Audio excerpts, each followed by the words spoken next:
Ayan na, kakain na si Nini. Kiss si Daddy, kiss din na. Kiss mo si Daddy dali. O, kiss mo muna. Kiss Daddy. Ay, very good. Kinis niya ako. Okay na, Nini. Subo po si Nini. Gutom na siya. Ayan, subo na si Nini, oh. Very good. Very good ng bini namin. Subo na. Subo na Nini. Gulay, oh. Kumakain si Nini po ng gulay. Oh. Kailangan subukan si Nini ngayon bago kumain. Baby namin yun eh. Ilang taon ka na? 5 years old ka na? Subo ka pa din?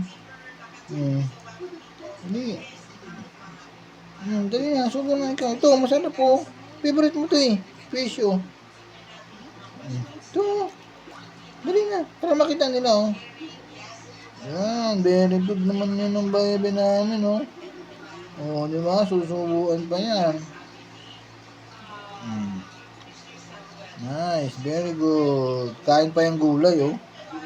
Makita nyo po. Kumakain gulay si Nini, oh. Kanin yan, may gulay. Wala siyang dog food, eh.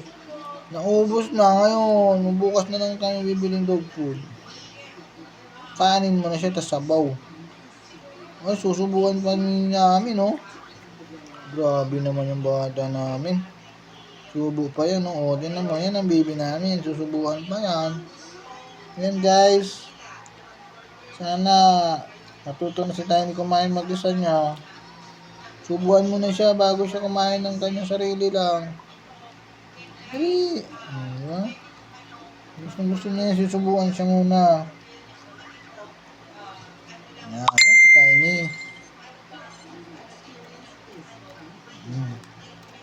Ito yung kamay ko. Yan, si Tiny, very good. Subo.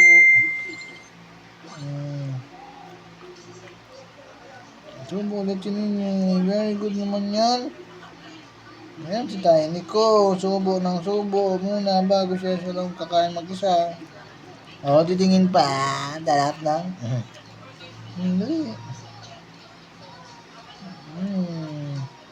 Sarap ulam ni Nini. May sabaw.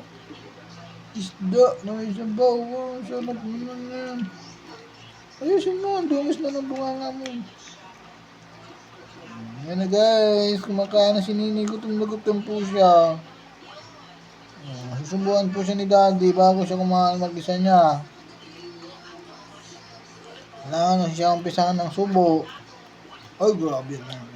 Sarap naman yan. Makain gulay yan si Nini. Talbos.